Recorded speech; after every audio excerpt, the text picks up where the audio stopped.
And on the good news naman guys, maaaring may mga bagong bagay kayo na simulan. At yung sinasabi natin na new adventure for some of you. Parang self-discovery nga, no? Parang mahanap mo, madidiscover mo yung sarili mo, yung passion mo, kung ano yung gusto mo, kung ano yung um, mission ba or purpose mo sa buhay. May mga madidiscover ka na bagong hobbies.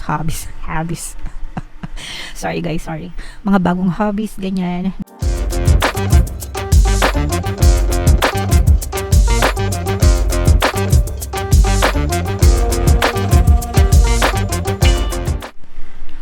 Hello guys, hello Scorpio, welcome back to Pinay Pixie Tarot. Ang pamagat ng episode natin for tonight is first quarter kapalaran. So ito yung ating kapalaran for January, February, March para sa Scorpio, Sun, Moon, Rising Sign, and Venus. Naka-upload na guys sa ating YouTube channel yung inyong 2025 kapalaran para sa bawat zodiac signs, mga kapiksi. Kung hindi nyo pa napapanood guys, punta na kayo sa ating YouTube homepage and hanapin nyo lang yung video dun sa zodiac sign nyo.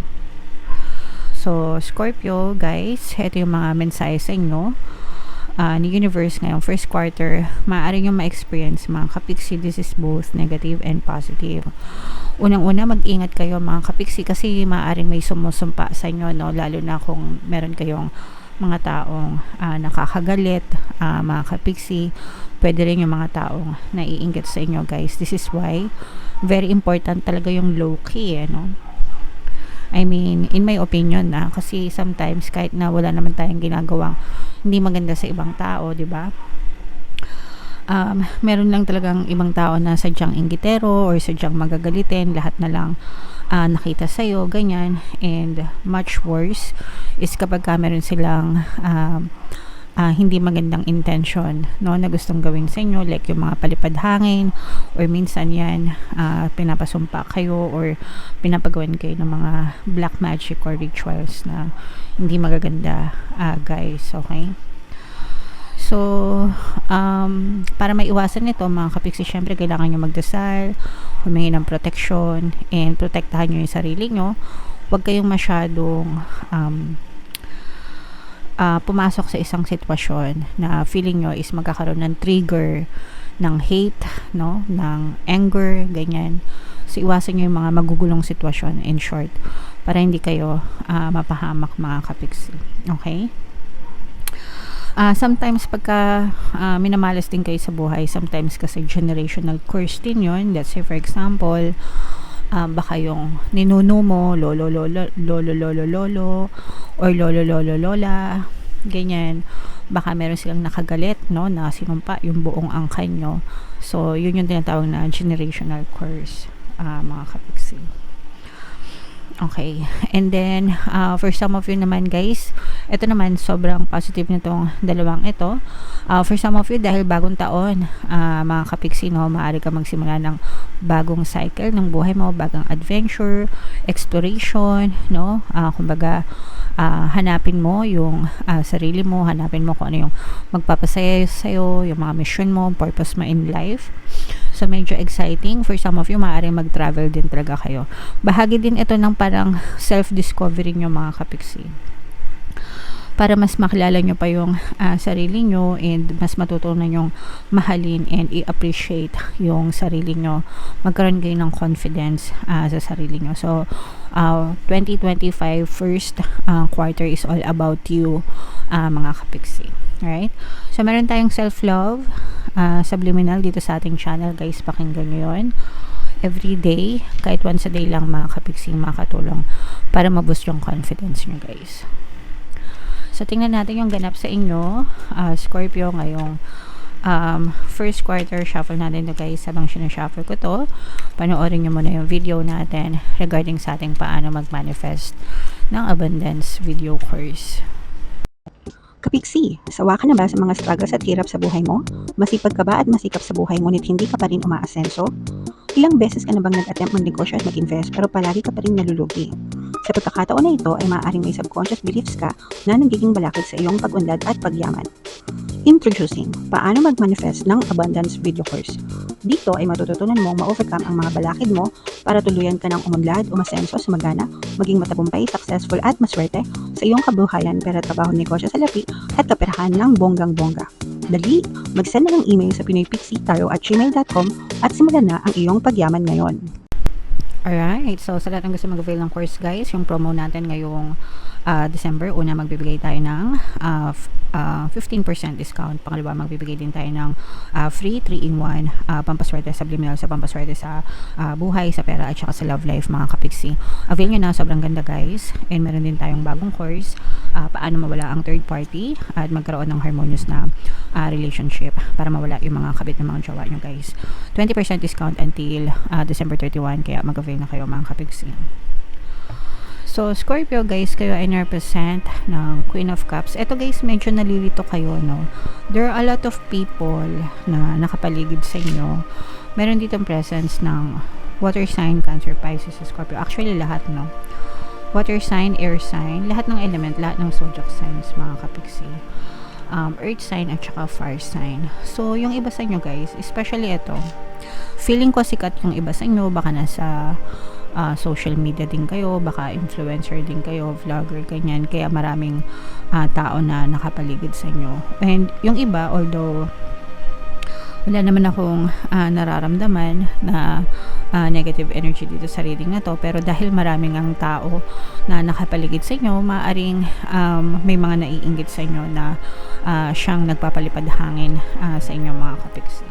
That's why it's very important na palaging protektahan yung sarili nyo and palagi din kayong magdasal, always ask for protection. At saka prone din kayo sa guys, sa bashing, no? Comment down below if nakaka-resonate kayo. Yung tipong marami kayong naririnig na sinasabing hindi maganda ng ibang tao sa'yo. Marites ba? Parang yung iba, baka napagkukumpulan kayo ng mga marites, no? Sa paligid nyo. Syempre wala naman tayong magagawa, hindi naman natin makakontrol kung ano yung sasabihin sa atin ng ibang tao, ganyan.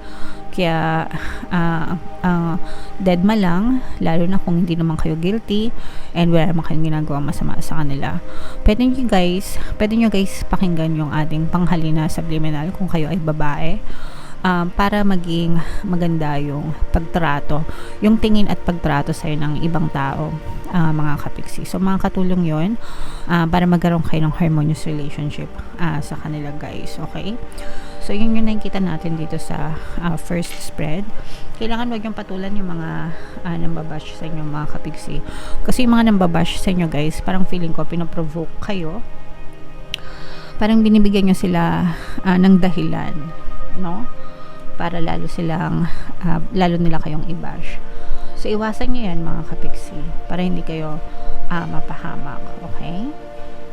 So, what else? 3 beses tayo maglalataw ng spread guys. Isa for January, isa for February, isa for March.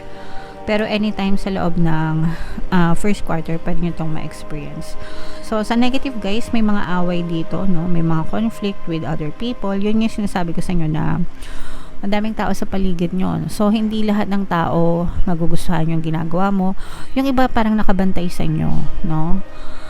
Pwedeng sa trabaho din, baka binabantayan kayo. Tapos, parang inaantay na magkamali kayo, ganyan. Tapos, they will take it against you. So, mag-ingat kayo sa mga pinagkakatiwalaan nyo, mga kinukwentuhan nyo, ganyan. Yeah, so, strong air sign energy, guys. Aquarius, Gemini, Libra. And on the good news naman guys, maaaring may mga bagong bagay kayo na simulan. Ito yung sinasabi natin na new adventure for some of you. Parang self-discovery nga, no? Parang mahanap mo, madidiscover mo yung sarili mo, yung passion mo, kung ano yung gusto mo, kung ano yung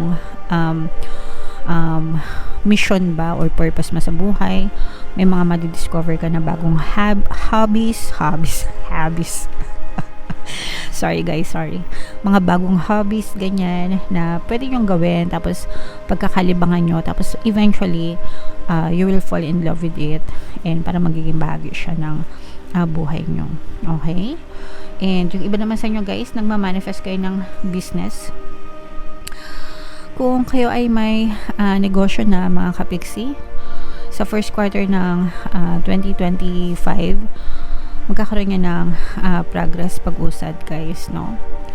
So, ibig sabihin, pwedeng mas dumami pa yung mga benta nyo, mga kita nyo. Pwedeng lumago yung mga negosyo nyo, maraming reorders, maraming customers, mga kapiksi. Magiging busy kayo. Pero, definitely, uusad ito, guys. Okay? So, yan, i-mind nyo na sa comment section. Mind pag-usad. Pag-usad sa negosyo, pag-usad sa buhay. Mga bagong hobbies, bagong discovery, self-discovery, yan. So, i-mind nyo na yan, guys, sa comment section. So, what else? Ito, guys, pwede nyo itong ibangga dun sa ating monthly Taroscope for next year, January, February, March. Pwede nyo siyang ulit-ulitin dahil this is good for 3 months. Tapos, ibangga nyo siya dun sa inyong mga monthly Taroscope. So, dito, guys, maaaring may mga unexpected na pagsubok, no, na ma-experience kayo. Parang hindi nyo inaasahan na magkaroon ng konting pagsubok sa buhay nyo, pero mabilis lang tong dadaan, mga kapiksi. Medyo madidisappoint lang kayo ng konti, kumbaga parang hindi nyo nga inaasahan. So, parang mapapaisip kayo, bakit kaya nangyari sa akin to? Yung mga ganun. Pero, sabi ko nga, lilipas lang din ito kasi mabilis lang ito. As in, parang dadaan lang.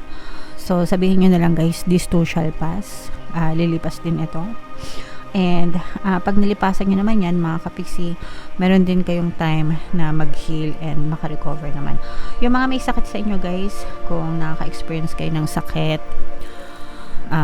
karamdaman, ganyan, maaari kayong gumaling sa first quarter pa lang ng 2025. So, syempre, ipagdasal natin yan. At saka, huwag niyong kalimutan na magpa-doktor, no? Pero definitely, makaka-recover yung mga may sakit sa inyo, mga kapiksi. Inom lang kayo ng gamot. Syempre, magpa-doktor, guys. And, sabayan nyo ng mabuting positive mental diet, guys, para tuluyan kayong makarecover. Okay? Alright. And may mga wish na matutupad kayo, guys, no? May mga mini wishes lang, mga mini manifestation as early as first quarter, kung meron kayong mga hinihiling na gusto nyo mangyari for next year, as early as first quarter, January to March, makakita na kayo ng mga evidences na, uy, winish ko yun, natutupad na yung wish ko. Okay? So, lahat yan, guys, i-mind nyo na yan sa comment section. Mind recovery, mind wish coming true. At saka yung mga sinabi ko kanina, mga kapiksi. Alright? So, comment down below if nakaresonate kayo, guys. Ito yung ating 2025 kapalaran. Ito naman yung ating success stories ng paano mag-manifest ng abundance video course. Click here to subscribe, guys. Ito yung ating mga pampaswerte subliminals. Thank you for liking, sharing, and subscribing. See you again next time. I love you all. Have a nice day. Bye-bye.